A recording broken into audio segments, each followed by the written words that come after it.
voltamos. Agora está na hora da gente se aprofundar mais um pouco, né? A gente apertar mais um pouco o Márcio. Márcio, quantos orixás existem dentro da religião? É uma bela pergunta, porque na matriz africana, por exemplo, Yorubá, são centenas. Mas os que são cultuados aqui no candomblé, e aí por isso é importante a gente entender o candomblé enquanto religião brasileira, são os orixás referentes às cidades das quais essas pessoas foram trazidas. Então, eles trouxeram junto, não malas, não baús, não livros, mas trouxeram com eles uma cultura, uma vastidão. Uma ancestralidade? Exatamente. Então, a gente tem aqui, no candomblé, né, nos candomblés, em algumas tradições, 16, 17 orixás, em algumas 18, que são tradicionalmente cultuados, mas cada uma dessas divindades é oriunda de uma cidade-estado da região sudoeste da África, por exemplo, no culto Nagô. Então, quando a gente fala de Xangô, a gente está falando da divindade que é oriunda de Oió. Quando a gente fala de Ogum, da divindade que vem da cidade de Irê.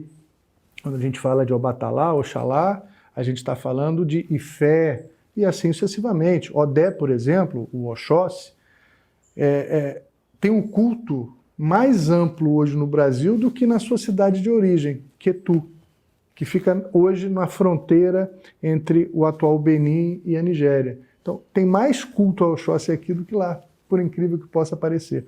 Então, quando a gente observa isso, a gente vê a importância não só religiosa, como se fosse pouco, e não é, mas a importância histórica, a importância antropológica da permanência desses cultos aqui na nossa região. Então, agora vamos apertar mais um pouco, fazer uma pergunta mais complicada. Márcio, quando o orixá é a divindade mais respeitada, correto? Sempre, né? Quando o orixá, ele chega, ele está em terra, como se costuma dizer, como é feito? É o babalorixá que reverencia o orixá ou o orixá que reverencia o babalorixá?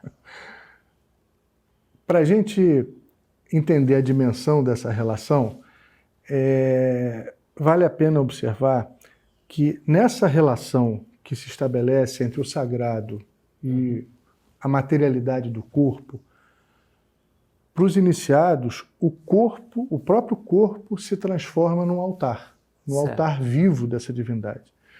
Então, quando se entra em transe, né, ou quando há esse movimento uns chamam de incorporação, eu gosto de chamar de excorporação, aquele corpo vira um altar de toda a comunidade. É lindo você perceber que aquele corpo, aquela biologia, aquela estrutura física é abraçada por todo mundo, dança com todo mundo, celebra com todo mundo, é vestida, é ornada, é celebrada numa congregação comunitária. Eu penso sempre que cabe a nós, adeptos, reverenciarmos o divino, e não ao contrário. Perfeito. Notaram que a gente está começando a apertar o Márcio, né? Então, vamos mais um pouquinho. Márcio, quantos livros você tem escrito? 7 livros publicados. Esses livros, foi uma necessidade de levar a verdade da religião? Luzia, quem sou eu para ter a verdade da religião? Eu estou longe disso. Mas foi sim, uma necessidade de trocar aquilo que era tão importante, que eu entendi que era tão importante para mim, uma necessidade de externar, de dividir a oportunidade que eu tive de aprendizado, de entrar em contato com essa cultura, de compreender essa filosofia, de me aprofundar, de me sensibilizar com a natureza como o candomblé oferece. Muitos anos atrás, eu tive a oportunidade de conversar com a saudosa mãe Estela de Oxóssi, foi a Lorixá, uma Lorixá das mais importantes do candomblé, do Pofonjá de Salvador, e com muito jeitinho, né, perguntei para ela uma coisa que me instigava. A Mãe Estela foi uma das Elorixás mais profícuas na produção de livros, etc. e tal. Chegou a ser membro da Academia Baiana de Letras, matérias, artigos em jornal, etc. e tal. Mas no início da gestão dela, ela era contra os livros. Radicalmente contra. E aí, com muito jeitinho, né? Eu cheguei, Mãe Estela e tal, como é que a senhora mudou de opinião e tal? Ela disse, meu filho, eu entendi que no candomblé de hoje, isso já naquela época, eu tenho um filho que mora nos Estados Unidos. Eu tenho outra que mora em São Paulo, outro que mora em Campinas, outro que... E a gente já não tinha mais oportunidade de ter aquela roda em volta da fogueira para falar do candomblé. E disse ela, eu percebi que os livros passaram a ser ferramentas da oralidade. E tomei isso para sempre, ela mesma me estimulou muito. Então eu entendi que através dos livros a gente também consegue conversar. A gente consegue dialogar, a gente consegue dar uma amplitude a um princípio tão importante no candomblé, que é a oralidade. Então, os livros oferecem essa possibilidade, não substituem a experiência, a vivência, o pé no chão, né, o cheiro, o toque, a ambiência, nunca vão substituir, mas são ferramentas úteis. Então, eu estimulado por isso tudo, extravasei, troquei, ou pelo menos tentei fazer isso através dos livros. Márcio, a gente chegando próximo, passando por uma data que é um período que é comemorado por muitos. Comemorado, resguardado, que é a Semana Santa. Dentro de matrizes africanas, vocês têm algum tipo de... Vocês fazem alguma oferenda? Tem algum ritual para isso? Tem sim. Como a gente conversou, o candomblé foi constituído no Brasil. Certo. Com essa troca, inclusive uma troca sincrética. Uma troca sincrética entre as religiões de matriz africanas, quer dizer, houve uma troca intra-africana, um sincretismo intra-africano, houve um sincretismo sociocultural com os indígenas, pouco se fala, mas isso aconteceu, e também com a Igreja Católica. Então, na Sexta-feira Santa, nós realizamos um ritual chamado cura, certo, que é vulgarmente ou popularmente conhecido como o fechamento do corpo, onde, como a gente entende que o corpo é um altar sagrado do orixá, é um veículo para nós transitarmos o nosso Odu, o nosso destino, é pelo menos uma vez ao ano importante que a gente se lembre de cuidar do corpo, de compreender essa dimensão do corpo tão fundamental para a nossa jornada de vida. E só para quem não conhece, o que é uma cura? Pois é, a cura é o procedimento ritual que a gente chama de abadjá, que em algumas tradições é feita com a navalha, em outras tradições é feita com o efum, uma pedra de giz mineral, onde simbolicamente, ritualisticamente, esse corpo é resguardado, guarnecido das influências, dos perigos do cotidiano. Então faz uma abertura na pessoa.